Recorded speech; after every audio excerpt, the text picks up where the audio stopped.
You see my Yes. screen now? Yes. All right, let me just hide this. Yeah, thanks. Okay, hide floating meeting controls.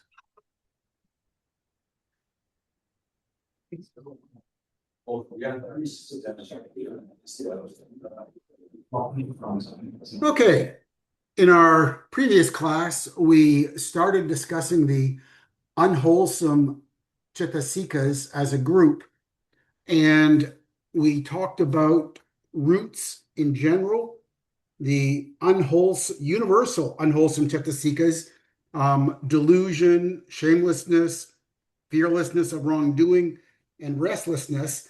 And I introduced the terms dark for delusion, dirty for shamelessness, dangerous for fearlessness of wrongdoing, and distracted for restlessness.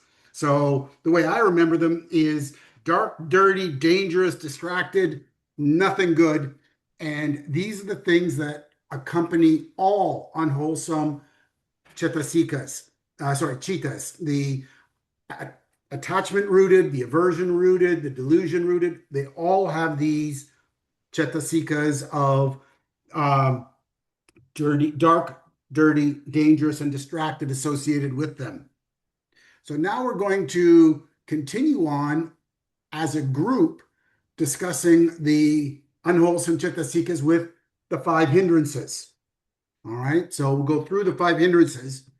The hindrances, they disrupt the mind's ability to stay unified, steady, and clear, preventing one-pointedness and insight. Often they're discussed in the context of attaining jhana, but they are actually focused on good concentration, whether that good concentration is used for samatha, jhana, or vipassana.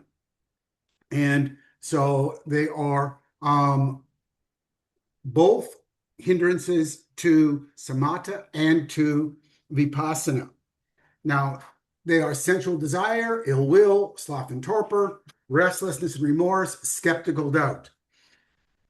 They all talk about the mind's relationship with the object. Sensual desire pulls the focus away from toward the object, sticks to the object. Ill will pushes the focus away from the object. Sloth and torpor, it collapses the focus of the mind. Restlessness and worry scatter the focus. Doubt weakens the focus with indecision. So, and when they're absent, when the 5 hindrances are not there, then the mind isn't just focused, it's got collectedness supported by mindfulness and clear comprehension and all the other beautiful chittasikas all functioning together in a balanced way. It's unified, but not forced. It's not a forced mind. It is a naturally focused mind. And when the hindrances are absent, panya or insight can function unobstructed. There's nothing getting in its way. So your vipassana noting is continuous, but it's light and balanced, not reactive. It's confident and steady. It's all collected around that present object, but it still remains open to whatever comes up next, the new arising phenomena. And the hindrances themselves can arise with different intensities. Sometimes they're coarse, sometimes moderate, sometimes subtle, sometimes really subtle. Now, when they're coarse, they're easy to spot. They're dominant, disruptive, easily recognized. They disturb the mind. When they're moderate, they're present but manageable. They don't disturb the mind, but they just degrade the quality of knowing. When they're subtle, they're more weak. They blend into the normal experience so that you almost don't even notice them. When they're very subtle, the only way you can detect them is when you've got really good mindfulness. So at first you work through, in Vipassana practice, you first work with the ones that are coarse and the moderate ones that can be, that are disturbing the mind. But when your mindfulness strengthens, then the subtle ones become more visible. And at the more advanced stages, it's possible to be aware of the very subtle one as the very subtle hindrances as conditioned phenomena arising and falling away, arising and falling away. So they are broad categories. Some people mix them up with chitasikas or cheetahs, and that's natural because they have some of the same names. However, they work at what I'll call a different level. The five hindrances are broad categories of unwholesome mental states that obstruct concentration and insight, whereas these 12 unwholesome chitasikas, they're precise momentary events. So hindrances describe the mind at a very coarse experiential level, while the unwholesome chitas describe the mind at a fine analytical level. Hindrance is not just one chitta, it's a stream of many similar chittas arising repeatedly. And this analogy, I think, kind of illustrates the difference. Hindrances are like weather patterns. It's a rainy day or it's a stormy day, whereas in unwholesome chittas are like individual moments of wind and rain. So hindrances are the big picture. They're made up of an uncountable number of moments of wind and rain. So the hindrance can feel persistent even when the object changes. You move from one object to the next, there's still the restlessness or attachment. The weather pattern analogy shows that illusion of continuity. To the unobserved mind, normally, a hindrance like sensual desire, it is experienced like a solid, monolithic block of experience. So it's like the mind is just stuck. But systematic noting in Vipassana shows that this storm, it's actually a rapid succession of individual unwholesome chittas. Stickiness, stickiness, stickiness. One moment, sticky, next moment, also sticky. But the one moment and the next moment, even though they're also sticky, the mind is aware that they are discrete moments. So meditation, or Vipassana meditation, it's the process of breaking this perceived solidity, like this thought where you see it as a big hole, the mind is sticky, to individual wind and rain of every moment. Now, sensual desire, let's go through them one by one. Sensual desire corresponds to the 8 attachment roots. The first 8 are attachment, right? It arises when the mind delights in sight, sounds, thoughts, or memories, when it plans, imagines, or clings to pleasure. It's not only obvious desire, but it includes subtle neutral wanting. And I'll talk about this neutral wanting, I call it zombie greed later. But it is this neutral wanting or zombie greed is often overlooked in practice. So at a course level, it is the essential desire is things like lust, wanting food, craving comfort, seeking praise. And when that happens, the yogi just notes wanting, craving. Notice that when a yogi does a noting of wanting, craving, the focus is not on the object, but on the mind that is experiencing the object. Because if you put the focus, you're noting on the object, thinking, oh, lunch, lunch, lunch, that just makes craving more and more and more. Whereas if you turn the noting to the mind itself, one is observing how the mind is reacting to that object and seeing that there is a stickiness, there is a craving in the mind, a wanting or a craving in the mind. So that's the course level. Moderate level, where it's disruptive but not it disturbs focus, but it doesn't disrupt the practice, is like liking, enjoyment, preference, or interest. Here, more subtle, you might note liking or preferring. When it's more subtle, there's a quiet inclination toward the object, a gentle leaning into the object, a little bit of a stickiness. And so you might note inclining, or leaning. The mind is, and this happens when there is a you're having a really good meditation, and there is this, oh, I hope this can continue. Oh, this is nice. Let me just get into this. That idea of, I hope this can continue. This is nice. I can get into this. That is actually sensual desire. It's actually a hindrance. When it becomes very subtle, that is the neutral seeming. You just want just the staying with, or settling back into the moment, not wanting to lose an object.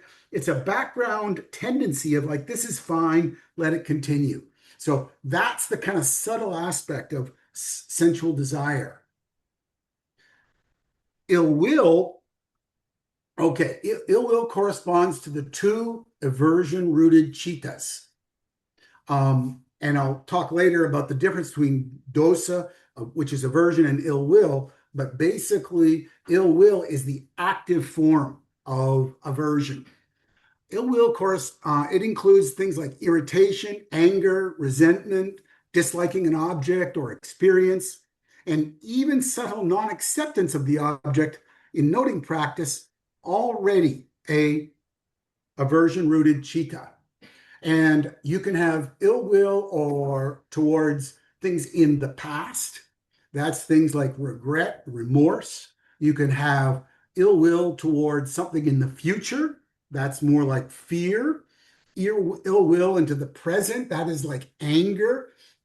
Or depending on the object, you can say, hey, I don't accept somebody else's success. This is envy or jealousy. I don't like the idea of sharing. I don't want to share. I don't accept that wanting to share. And that is stinginess. So there's many different ways in which this ill will comes up. The coarse aspects of it, things like anger, resentment, hostility, those are easy to spot. And the yogi, when those happen, just note angry or disliking. This noting, again, is focusing on what the mind is doing, not on the object itself. Moderate level would be things like irritation, annoyance, impatience. And so you might have a note irritation, blaming, fault finding. Those are things that you might note at that level. When it becomes a very subtle, this is a mild resistance to the object, preference for something else. So it's like resisting, not wanting. So if the object is something that you're saying, okay, I just hope this goes away, or I'm not real comfortable with this one, then that feeling is a subtle aspect of ill will. And when the mind becomes very mindful, the meditation deepens, then you get to the very subtle aspect of a closed mind, not wanting to go on to the next object, a bare non-acceptance, a quiet, almost invisible no to the present object. That is a subtle, very subtle aspect of ill will. Next, sloth and torpor. Sloth, that is the heavy, lazy feeling that doesn't want to begin anything. Basically just saying, nah, I don't want to. And torpor, that is the dull, foggy state where the mind feels sleepy and can't stay alert. Blur. All right, so the first one is lazy. Sloth is like laziness. Torpor is like blur. Sloth and torpor arise in the 4 prompted attachment-rooted chittas and the prompted aversion-rooted chitta. And when we get into prompting, we'll see why you always get sloth and torpor as chittasikas arising at the same time. But sloth and torpor can arise as a overall mind state, as a not just within a specific chitta, but as the overall hindrance. So prompted chittas, these are ones without sloth and torpor, they've got mental inertia or resistance when the mind doesn't move clearly toward the object and the mind needs pushing. That indicates that the mind is heavy and dull. So you need to push it and prompt it. They're modes of weakness. They're not the absence of activity. They're the dull, resistant forms of engagement. So what is the obvious ones? Well, they're not just ordinary sleepiness. They can also appear as like dull, resistant, half-hearted engagement with the object, even when the mind is still active. It's defined as sloth is defined as like the shrinking or sickness of consciousness. So if the consciousness or awareness just doesn't want to, that's sloth. Torpor is the sickness of the cetasikas. If all of the other mental factors that accompany the consciousness don't want to engage with the object, that is torpor. So sloth is more associated with consciousness, torpor associated with the cetasikas. So both sloth and torpor together, it's a systemic failure of the whole mind to engage with the object. It's not just physical tiredness.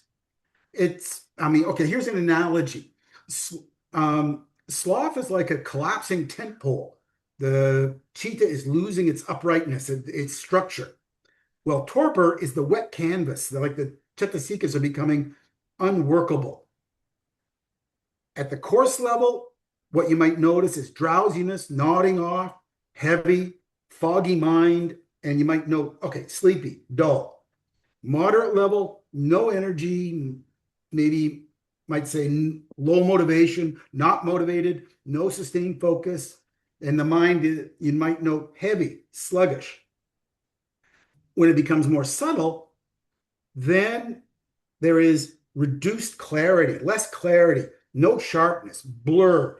It's more things are mechanical, dull or unclear. Very subtle. The object, you still know it, but it's not fully penetrated, not panya, insight is not really diving into the object. So I'll give you an example. At a retreat a few years ago, I was doing walking meditation, and the mind noticed that there was sloth and torpor in the noting mind, and the effort to note, it felt like every noting was an effort. So there was an observing mind that said, hey, the noting mind has got sloth and torpor. This is very interesting. Let me examine how sloth and torpor in the noting mind are impacting consciousness and all the other cetasikas that are going on in the noting mind. And so the observing mind was very sharp, very direct, and it would alternate back and forth between the noting mind and the observing mind. The noting mind was dull, had sloth and torpor, and the observing mind could watch and see that the noting mind, inside the noting mind, consciousness was like trying to see things through a slightly opaque glass rather than through a clear looking glass. And the cetasikas, they were slow to react. And the noting mind was really keeping track of everything, of what was going on inside that. The observing mind was really keeping track of what was going on inside that noting mind. And when I talked to my teacher, during the interview that came just after that, the teacher explained to me, hey, where you put your energy, where you put your attention and focus, that's the one that's going to grow. If your attention and your focus is on the unwholesome mind with sloth and torpor, then it's going to drag things down. On the other hand, if the energy, attention, focus is on the observing mind, which is bright and directly penetrating what was going on its object, which was the noting mind itself, then the mind is going to be lifted up. So whichever one you feed gets stronger. I actually, even though the mind was very sluggish and unresponsive, it wasn't tired. There wasn't a physical tiredness. The mind was just being lazy and blur. The noting mind was lazy and blur. The observing mind was clear and sharp and direct and penetrating. Okay, I think that ends oh no, I still haven't done the other two, restlessness and worry. Restlessness and remorse, sorry. Um, Restlessness, that corresponds to the delusion-rooted chitta with restlessness. Remorse is a chitta sikha. Now, we mentioned earlier that the all of the unwholesome chittas have restlessness involved with them. Normally, it's in the background, enabling the other root of attachment or aversion to do its job. But when there is no attachment, no aversion, then restlessness can come into the foreground and become the dominant experience. Remorse is the chitta in aversion-rooted chittas toward past actions. I should not have done that. I should have done this. I shouldn't have done that. That is remorse. That is actually a aspect of aversion-rooted chitta. Agitation and regret, they may feel different. Restlessness and remorse may feel different, but they both destabilize the mind and prevent steady noting, because steady noting involves calmly settling in on the present object. So restlessness rushes ahead and it scatters things. Remorse keeps turning back to the past. We're thinking about the past. So at a course level, when you've got racing thoughts, mental agitation, strong worry or regret, just note restlessness, or worry. When it's more moderate, note just, okay, distracted, inability to settle. It's like buzzing around or thinking or uneasy. When the mind is just prone to just thinking and thinking and thinking, uneasy, doesn't want to settle into the present moment. That's a more moderate level. Subtle, here the attention is unstable and there's this faint mental movement. So the mind is moving or shifting, just not settling. When it becomes very subtle, these are the micro movements of attention and inclination away from stillness. So just a slight inability to be still in the moment. Skeptical doubt. That corresponds to the delusion-rooted chitta associated with doubt. It's not investigation. It's not wondering or worrying. It's not wise questioning, but paralyzing uncertainty. Worrying about, it's not doubt about, okay, who is that person? What is their name? Or what did I have for dinner last night? That's not skeptical doubt. Skeptical doubt focuses specifically on the practice, the teacher, the effectiveness. Am I progressing? Is this the right practice for me? Is my teacher giving me good advice? These are the things that are skeptical doubt. And it prevents clear noting because confidence in the method and continuity of mindfulness. Skeptical doubt, at the very course level, you got explicit worry about the practice. Your practice is the teacher or the method. So you might note doubting. When it's more moderate, then there's questioning and second guessing. Maybe this is better, maybe that is better. No confidence in what you're observing at that moment. So you might note just uncertain questioning. Again, the focus is not on the object, but rather on the mind that is experiencing the object. At a subtle level, you got knowing, but you don't have that firmness. There's a tendency to double check. You keep checking and checking. Is this true? Is this true? Is this true? So you might note it as hesitating.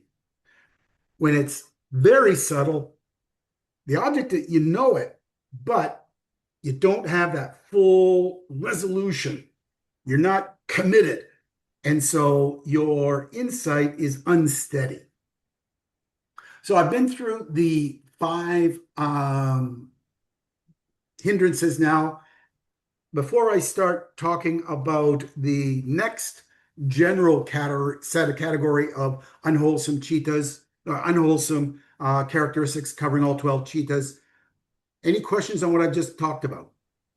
Yeah, Brother Rob, Chris here on sloth and torpor. I'm thinking about as we grow older, our energy level will go down, and it's a natural process. I think so. That's the first question. So how can we overcome that? Is it possible to overcome that, or we have to accept the fact that as we grow older, our mindfulness and meditation and all this aversion stuff coming in will attack us more than when we were younger because we got more energy to be noting it or whatever. That's the first question.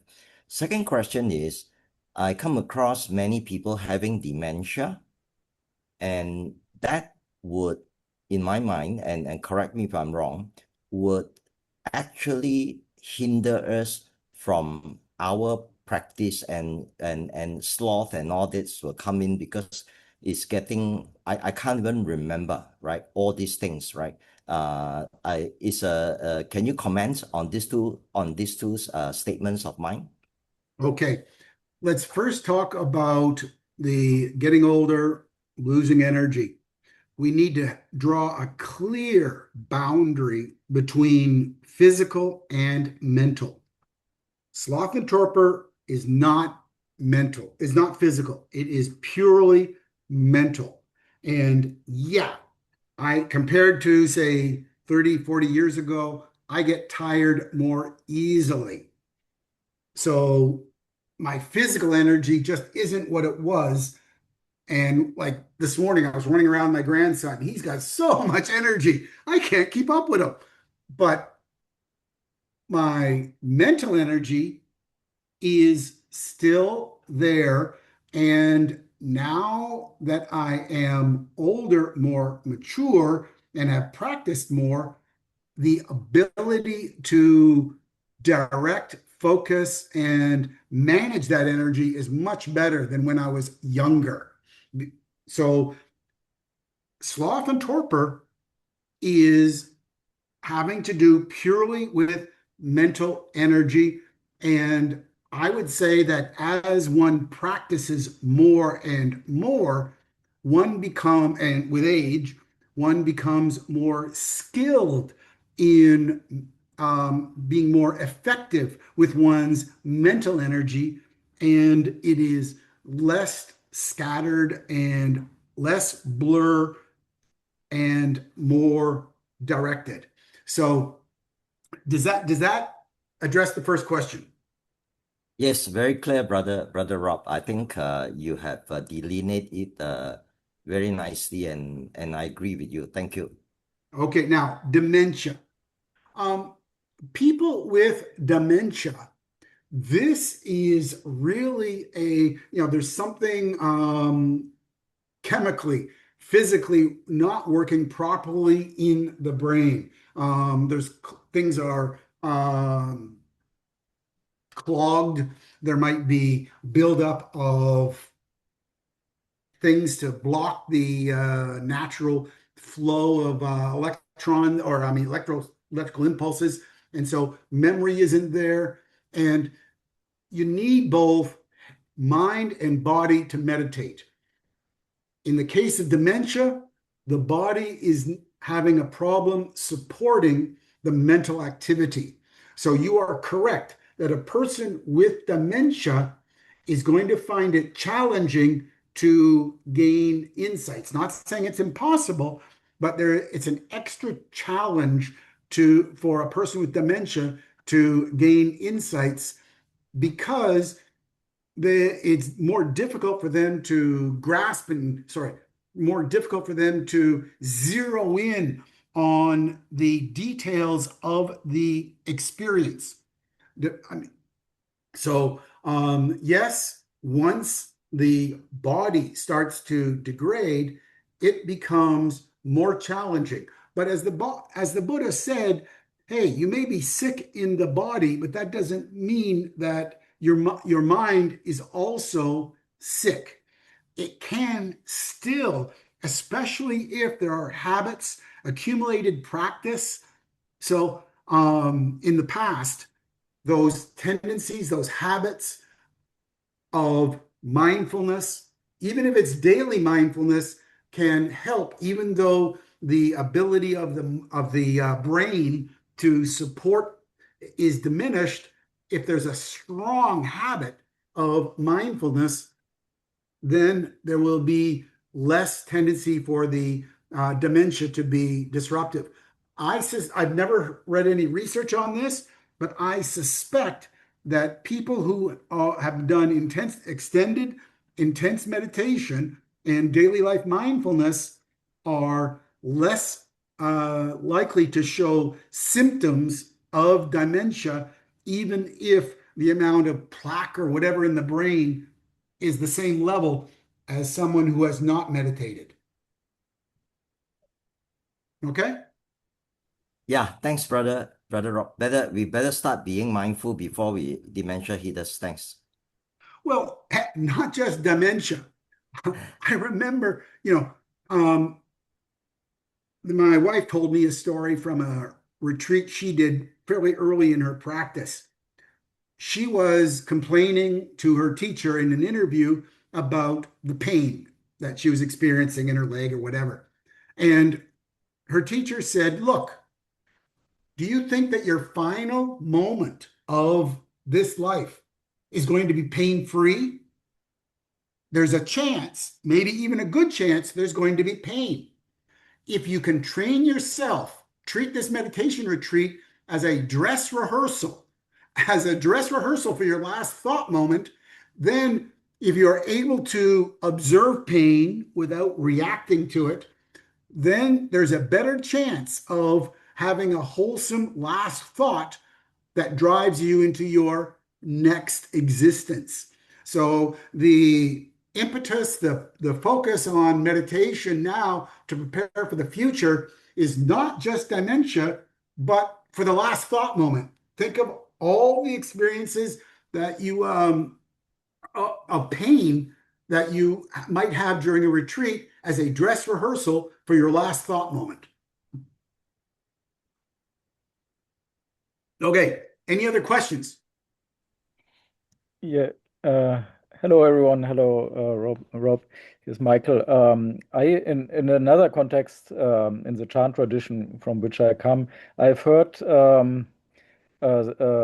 tiredness of the mind, which I guess relates to sloth and torpor, um, seen as described as a wandering thought. So I wonder whether this makes any sense in an Abhidhamma context. And another thing is, in Chan, there's a practice where apparently it involves a long-term retreat, like 3 months or so, where very advanced practitioners can deinstall, in a sense, their need for sleep. So I don't know what to make out of this, but I wanted to throw it in and see what you make Okay. of. Thank you. All right, thanks, Michael. Now, first of all, the from the Abhidhamma point of view, the tiredness of the mind and the wandering thoughts are really two different hindrances. Tiredness of the mind or blur, lack of focus, unwillingness to engage with the object, that is sloth and torpor. Restlessness, the chetasika of restlessness and the overall hindrance of restlessness, that's the wandering thoughts where the mind just does not want to stick with the object. And every unwholesome state of mind has restlessness because there is the lack of activity of, or sorry, the mind is not settling into the current present object. It's more inclined to move around, go elsewhere. And so that's why every unwholesome state of mind has an element, could be strong, could be weak, of restlessness behind it. So delusion is the thing that is the darkness, the mental blindness. But restlessness is the distracted aspect that is part of every unwholesome state of mind. Also, the unwholesome states of mind are dirty. They're shameless, meaning they don't care if they're they've got no conscience, and fearlessness of wrongdoing, dangerous. They're not thinking about the karmic impact. That is also in every single unwholesome state of mind. Now, going back to what you have talked about, the examples of advanced practitioners needing less sleep, actually don't even need to be to experience this. You don't need to be an advanced practitioner. When you start a retreat, your first few days, the mind is going to be tired a lot. It's just emptying the garbage that one has accumulated from a long, long time. But once the mind starts to get into the practice, then there is more mental energy that affects the physical energy. And so many people in more longer retreats don't need much sleep. They don't, during the retreat, they don't need much sleep. Where after maybe a week or so, sometimes less, the need for sleep, I can get by on 3 hours and I feel fine after only say 3 hours of sleep or 4 hours of sleep. At the first, yeah, you need even extra sleep because you're just getting rid of garbage. But pretty soon, once the retreat starts really moving, the mind becomes naturally activated. Now, long-term practitioners, there is the plasticity of the mind, or the brain, where it becomes always active, always engaged. And so those kind of people are kind of like in that state of they only need 3 hours sleep to function effectively on a continuing basis. But I can say that I personally have experienced this, that even after a week or less of activity, of meditation, my mind needs much less sleep. The body is just fine. Okay. So, Michael, did that answer your questions? Yes, thank you. Okay. Any other questions on the hindrances? Okay. Let me just go back to this. Now we're going to get into a topic that is not talked about quite so much in a formal way. And these are the latent tendencies, anusaya. Let's explain what they are. These are the unwholesome chittas, these 12 unwholesome chittas. They arise because of 7 hidden, dormant, latent tendencies. So these are things that are not seen, but when conditions are right, they reach up and grab you and cause attachment rooted, aversion rooted, delusion rooted activities to our mental states to arise. So latent sensual attachment, latent attachment to existence, latent aversion, latent wrong view, latent doubt, latent conceit, latent ignorance. Now, let me give you my personal experience of how a latent aversion, in this case, latent aversion, was experienced.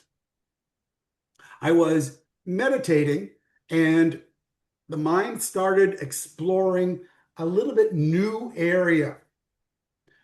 And there was a feeling of like a skeleton reaching up from from under the earth and grabbing my foot and pulling me back.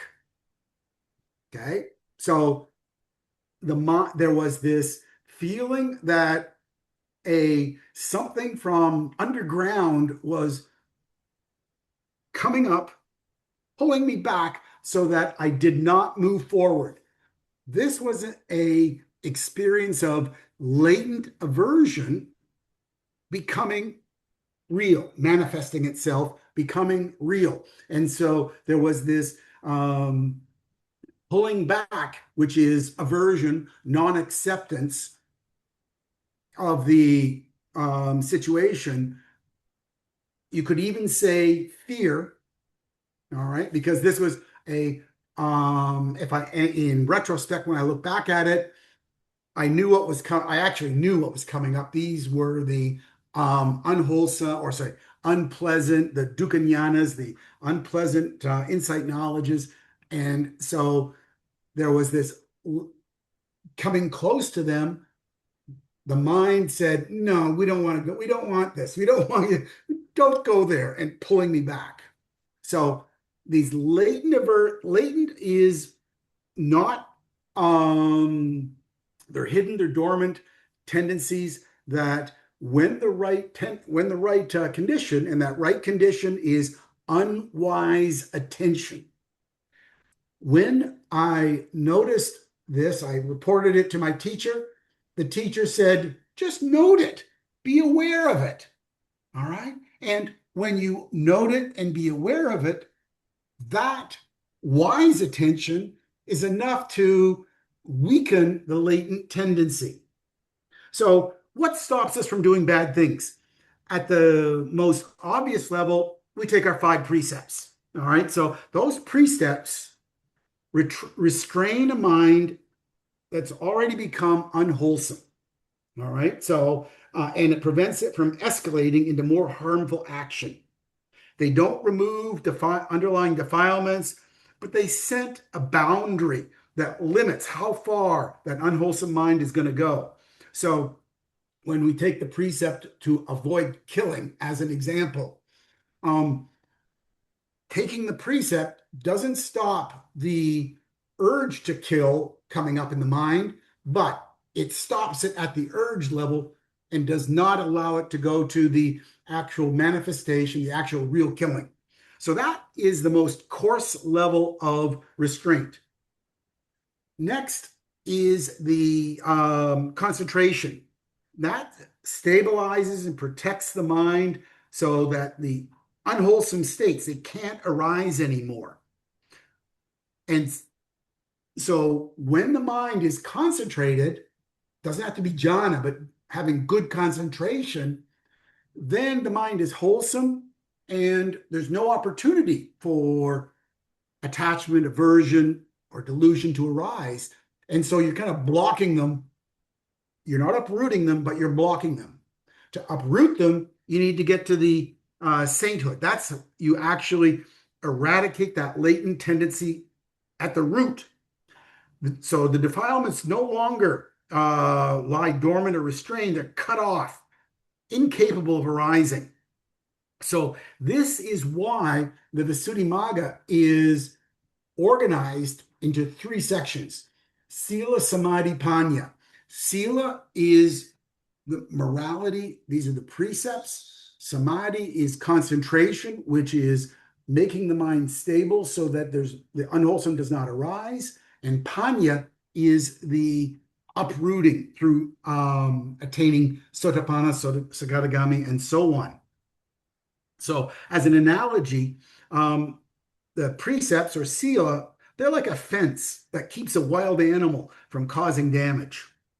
But concentration, or samadhi, that's like calming the animal so it just lies still, doesn't act.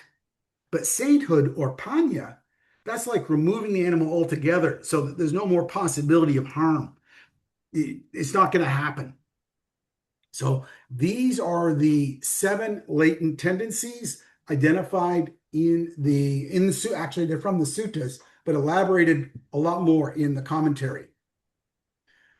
Unwise attention, ayuniso manasikara, functions as a general activating condition for each of the latent tendencies.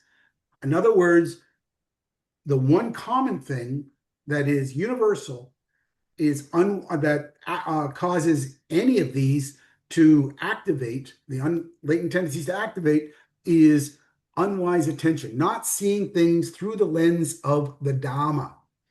That unwise attention causes the latent tendencies to blossom, go from seeds, which is potential, to plants, which is actuality. And once they become manifest or real, then one or more of the attachment rooted, aversion rooted, or delusion rooted chittas arise.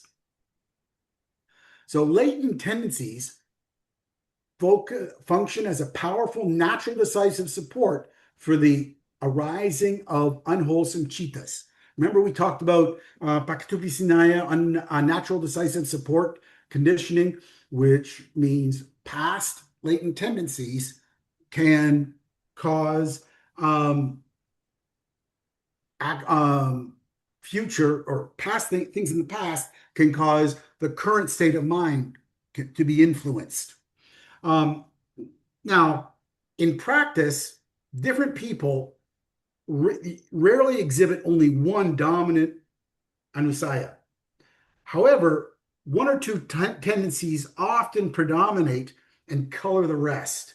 So people will have dominant latent tendencies that tend to color everything else that goes on. So a person who has a strong latent tendency to sensual attachment, they're always seeking pleasant experience. The person who has a strong attachment to existence, they're always thinking about continuity of being or themselves. It's more ego focused.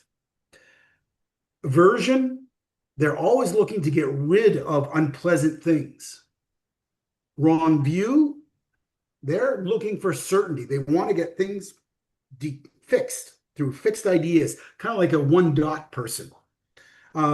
Doubt, they avoid commitment through indecision. They don't want to make a decision if they've got latent doubt. Conceit, they construct the whole world around their own experience and self-comparison. So they are truly at the center of the universe. They have a problem taking themselves out from the center of their own worldview. And ignorance, that is failing to see things as they truly are. People with a strong latent tendency to ignorance find vipassana very difficult because they just don't naturally see things as they are. It takes them a long time to get away from the egocentric or the attachment views that come up during meditation. We'll go through each of them. The dormant tendency, latent sensual attachment, that is a dormant tendency to delight in sense objects. The trigger, contact with a pleasant sense object together with unwise attention. Manifestation, what happens is the 8 attachment-rooted chittas, especially those with pleasant feeling, and maybe with or without wrong view. So this is frequently seeking pleasant sights, sounds, tastes, comforts. They're easily delighted, but also easily dissatisfied when that pleasure fades away. Their attention gravitates towards enjoyable objects without much reflection. So even in neutral situations, there's a background idea of like, what can I enjoy here? This isn't just liking, it's a habitual orientation towards gratification through the 5 senses. That is latent sensual attachment. Practice tip, noting liking or wanting the moment that a pleasant object is sensed to prevent the mind from sticking to the pleasure. Now, this doesn't have to be, this practice tip can apply during daily life. It doesn't have to be just during meditation, but it can be very intense during meditation. Just noting, liking, wanting, sticking can, in daily life can help shine a light of recognition on this latent sensual attachment tendency.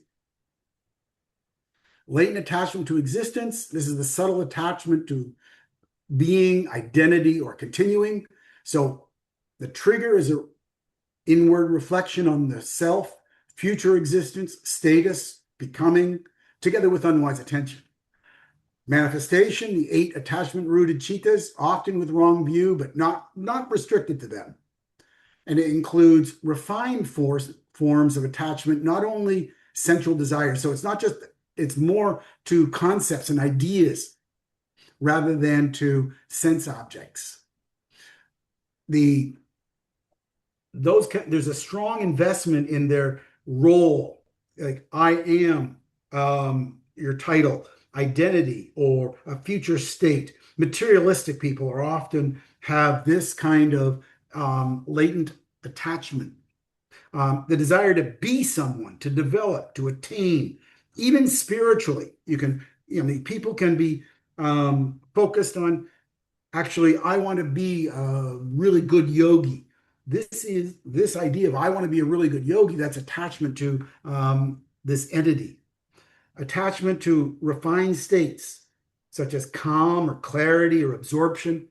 Actually, after the third insight knowledge, there is this defilements of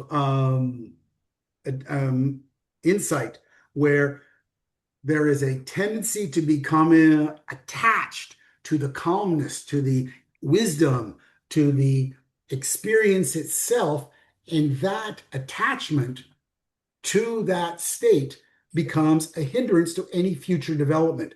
Not just attachment to things like, bright lights or pleasant feeling, but attachment to calmness and stillness and wisdom itself. Attachment to wisdom itself becomes a hindrance to, or blocking further development.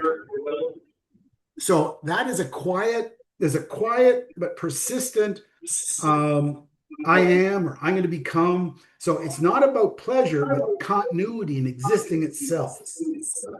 Okay. When you notice that, the practice tip is watch for the subtle desire to be someone or wish for things to continue, noting it as simply longing or wishing. This is the way to deal with latent attachment to existence. Latent aversion. Here, the dormant tendency to resist or reject unpleasant objects. The trigger is contact with an unpleasant object together with unwise attention. Sorry, can somebody in the class mute for now? Okay, thanks. The manifestation of this is the 2 aversion-rooted chittas. This is the example that I gave earlier of fear. So note disliking or irritation as soon as that unpleasant object is met, so the fire of anger doesn't have a chance to grow. This involves a irritability and fault finding, a critical attitude, a discomfort with the unpleasant situations or people. There's a tendency to withdraw or pull away. And there's a low level hardness or defensiveness, even without overt anger. Not only anger, but non-acceptance of the experience. That can undermine this, or that can demonstrate, that can be part of latent aversion. The latent wrong view, this is the tendency to interpret things through fixed view. Things like bias, or you got a fixed worldview. Everything, so it's conceptual thinking, distorted interpretations such as this is mine, this is self. Manifestation, the 4 attachment-rooted chittas associated with wrong view. So this is clinging to fixed views, especially regarding self and reality. So strong opinions are going to be held with certainty, with rigidity. You interpret experience through rigid frameworks. Oh no, it must be this way. It must be like this. Difficulty in seeing phenomena as conditioned processes. It's just, that's the way it is. It's not just a instantly arising process. So there's a unquestioned assumption of like, this is how things truly are. Not opinion, but it's a view based on identity. It's often linked to the personality view, Sakayaditi, where it's you tie it to this idea of self. The way around this is when the mind treats an experience as involving I or mind, you note that the mental process, you note it as a mental process. A thought is just a mental process to see through the illusion of a permanent self. Latent doubt, a tendency towards indecision, skeptical wavering. The trigger here is uncertainty about the Dhamma, the practice, or causality with confusion. This manifestation is the one delusion-rooted chitta associated with doubt, that is chitta number 11. So this is like frequent questioning the method, the teacher, or your own understanding. You got difficulty committing to a path or a practice, jumping between this and that, this and that. There's a hesitation in decision making. There's a background lack of clarity or confidence, even when things are understood conceptually. So it's not wise investigation, but it's really paralyzing uncertainty that prevents progress. So it's analysis paralysis, where you just keep analyzing and that paralyzes you, unable to move forward. The way to deal with this, if the mind wavers or feels unsure about the path, you just note doubting until the confusion passes and the focus returns to the primary object. In other words, take the focus away from the object, put it on the mind, say, okay, right now the mind is doubting. That's just the character of the mind right now. I'm going to observe the mind. I'm not going to go concerned about whatever I was doubting about. I'm just looking at doubting. That's the practice in the mind. Conceit. This is a tendency to compare, measure, identify with I am. The trigger is situations involving comparison, status, or self-reference. This is manifested as the four attachment-rooted chittas with wrong view. And it can also, one second. Conceit can arise even without wrong view, especially in more subtle situations. All right. So comparing oneself, not just as being better, but worse or equal. Oh, I'm just as good a yogi as that person, or I'm not as good a yogi as that person. And there's a sensitivity to status or recognition or position. And there's a self-referencing and experiencing, because everything is around the self. Even humility, you can contain I am humble. That's not pride, but any measuring against of yourself against anyone else in any form, that is under the definition of conceit. And the practice tip, when the mind starts comparing itself to others as better, worse, or even equal, and you just label it. Comparing. Get rid of the comparison. Just focus on comparing. Last one is ignorance. Fundamental unknowing of the Four Noble Truths. Trigger any moment of unwise attention. Manifestation, all 12 unwholesome chittas. So here, this is a fundamental non-knowing of reality as a mental blindness. So taking permanence or satisfaction or self as real. And what it shows up as is a lack of interest in investigating experience. The mind doesn't want to investigate, just that's the way it is. And living on automatic assumptions without deep insight and mindfulness. So even when the other defilements are absent, there is still misapprehension of phenomena. You're still misunderstanding what's actually happening. So this one underlies all the others. It is the root obscuration that enables all the other latent tendencies to arise. So the way to deal with this is you maintain a steady, unbroken flow of noting rising, falling, or sitting, or moving, to replace that darkness of ignorance with a clear light, the light of clear seeing. So in other words, clear noting with mindfulness.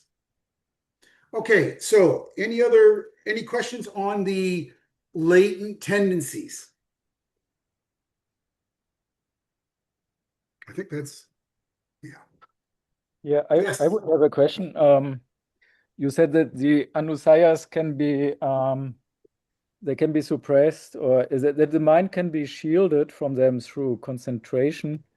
I think this points to the right concentration, but how does it mechanism work uh, from the Abhidhamma point of view? Because once the defilement arises, like the anusaya arises, like ill will or aversion, one can be, or greed, one can be very concentrated in the aversion itself. So, where does the Abhidhamma locate the right type of concentration which has this shielding effect? Thank you. Okay, good question. Anusayas do not arise. Anusayas are a latent tendency. They are a hidden tendency. That's so they're always underneath the surface.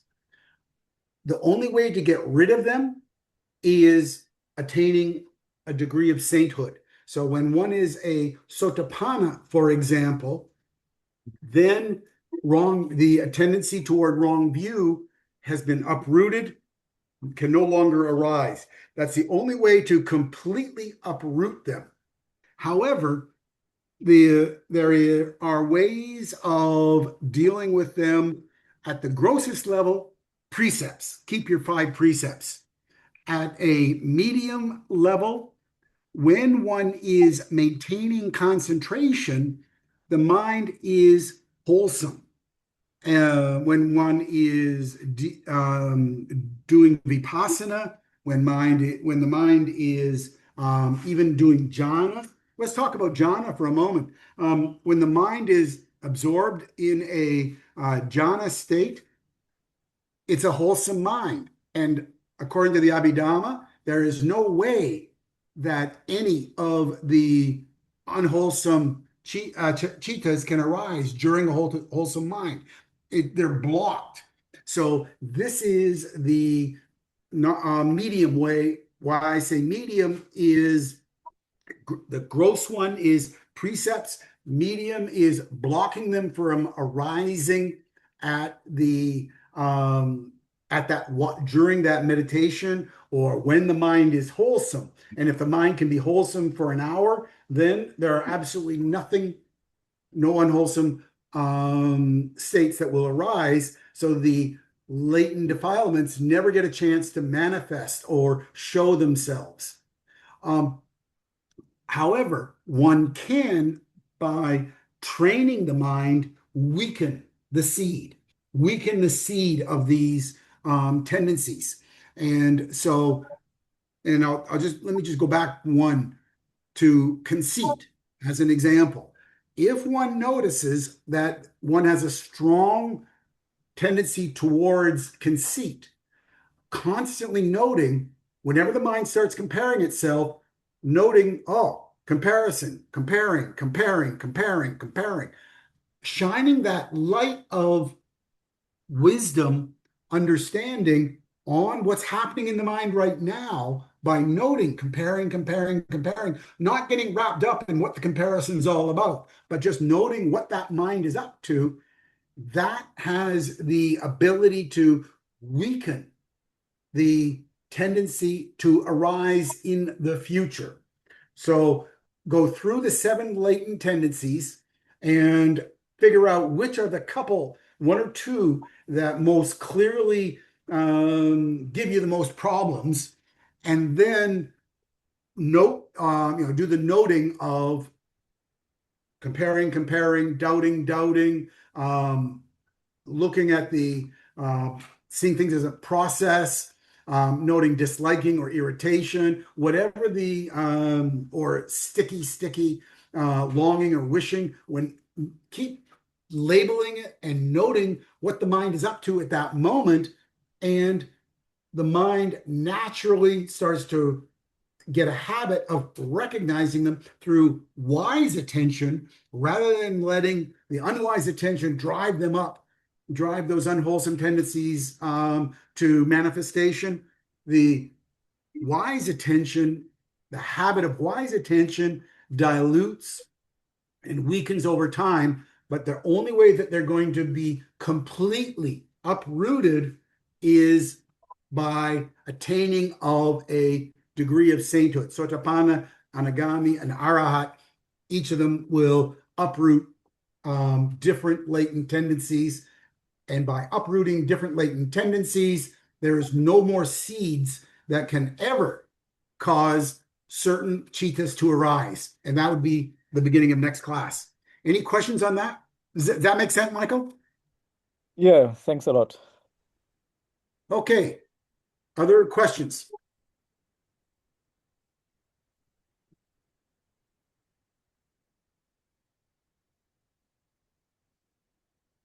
Okay.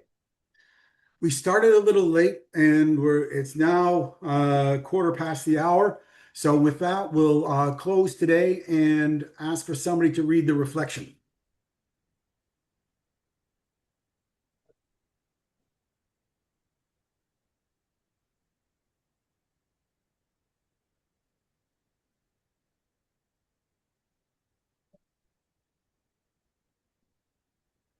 Let's all do a reflection.